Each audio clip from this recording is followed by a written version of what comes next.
How many of you grew up like I did? Not rich. Now, I'm not theologically or philosophically shallow enough to tell you money will make you happy. Money will not make you happy. You get more money, it will make you more of what you are right now.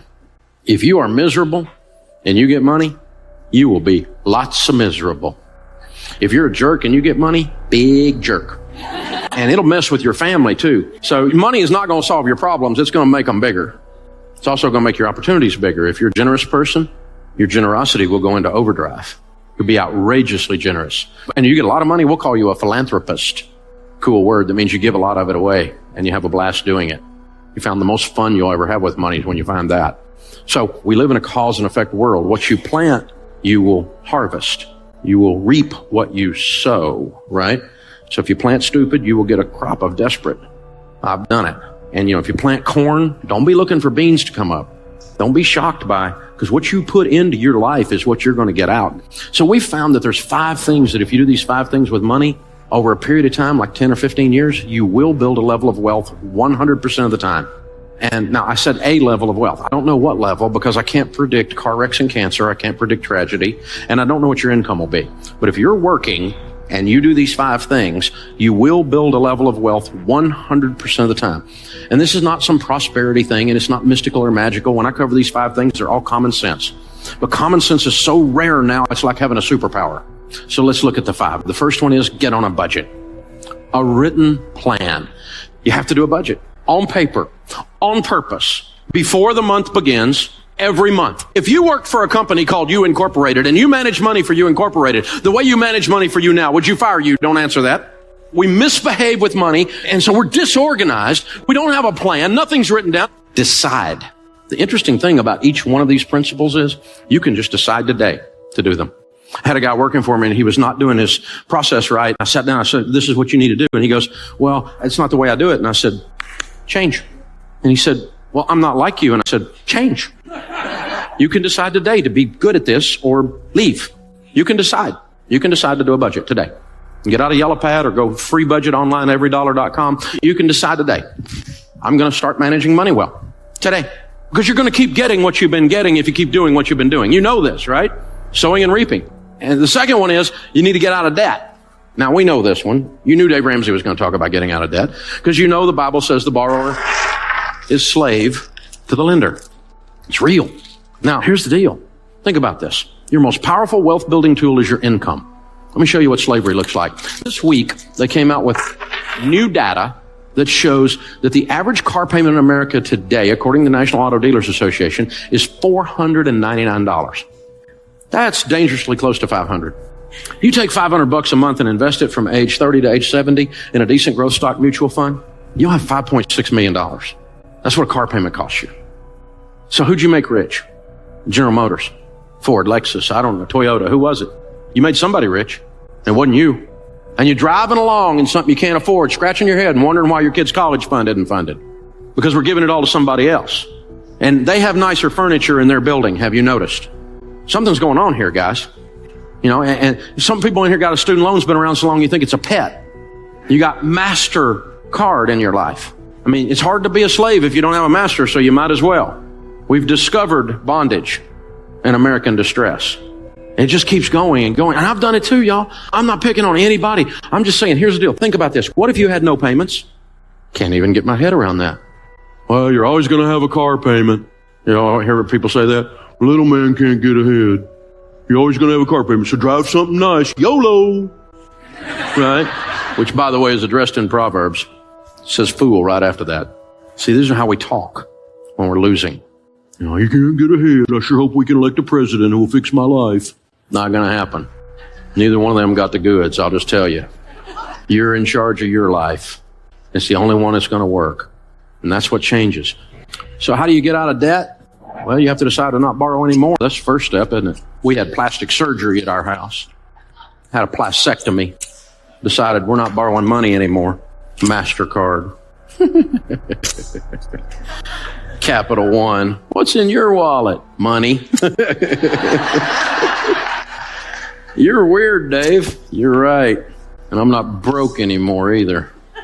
I decided I'm not living like this. I hadn't had a credit card in 30 years. You don't have a credit card? I don't have a credit card. That's my wallet.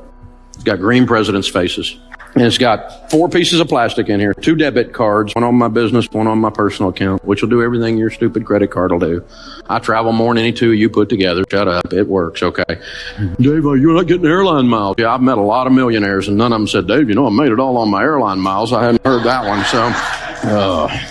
so I got my driver's license and my handgun carry permit.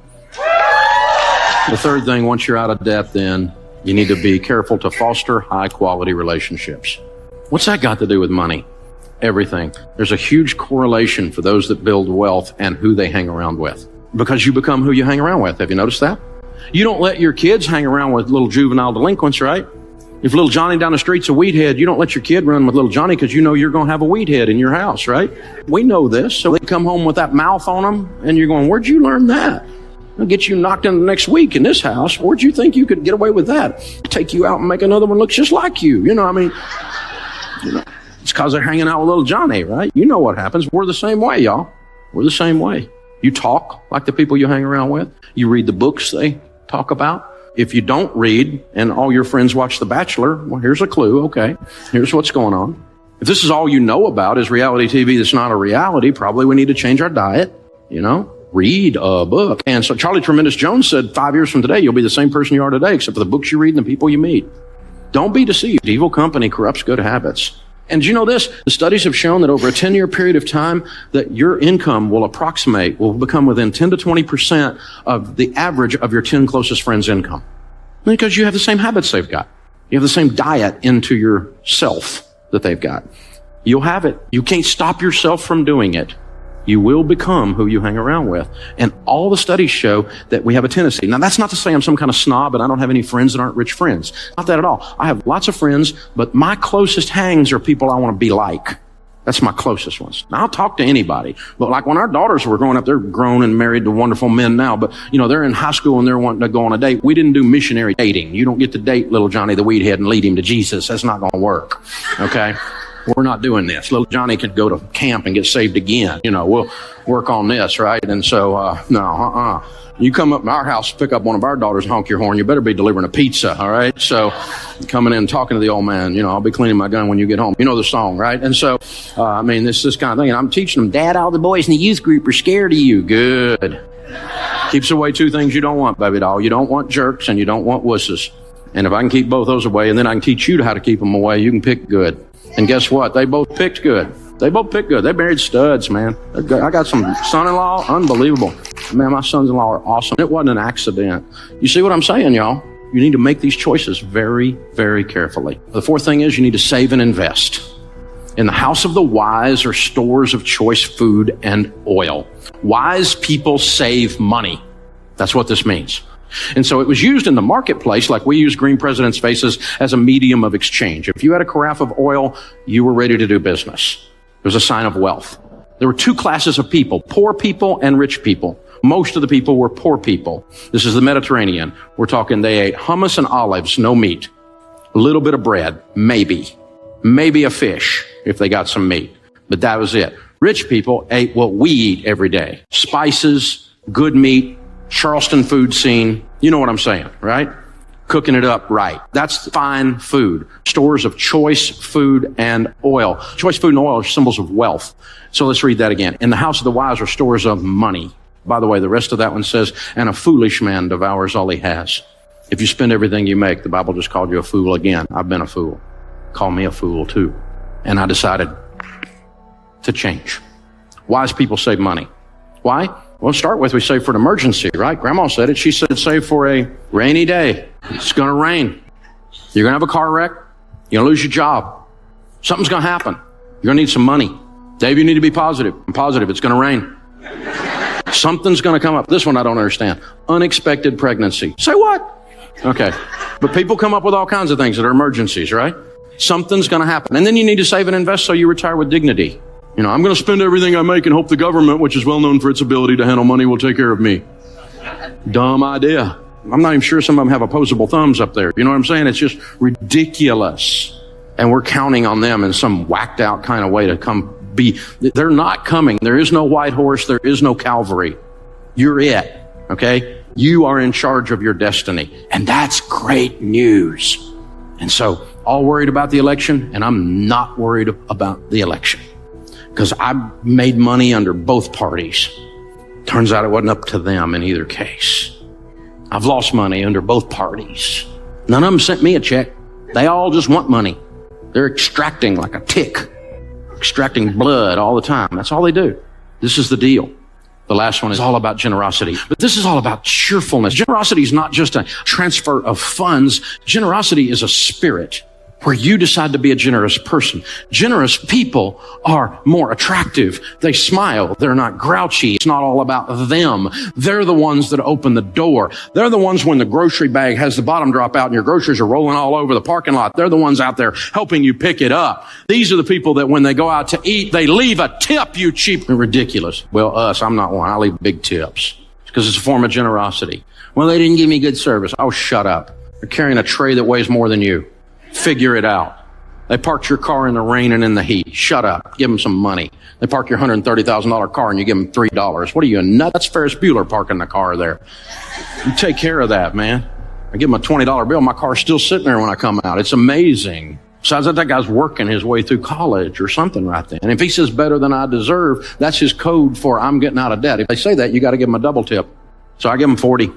My wife's like, I'm going to park your car. No, you're not. You're not working your way out of college. You've already put up with me for 30 years, so it's all right. Generosity is a spirit. It changes everything in your life. But it's awful tough to give if you're broke. If you're in debt and you hadn't saved any money and you don't have a plan and you're not hanging out with other people who are givers. And so change. You get to decide today. It'll change your life. It'll change your family tree. You will change everyone with your last name that follows you if you do these things. It's that powerful. It's unbelievable. The sorrows are deeper and the joys are higher. It changes everything. And when you move this money piece around, it gives you the tools to be that in the marketplace and to be that for your family and to get this monkey off your back and to get that elephant out of the room because he's got to go.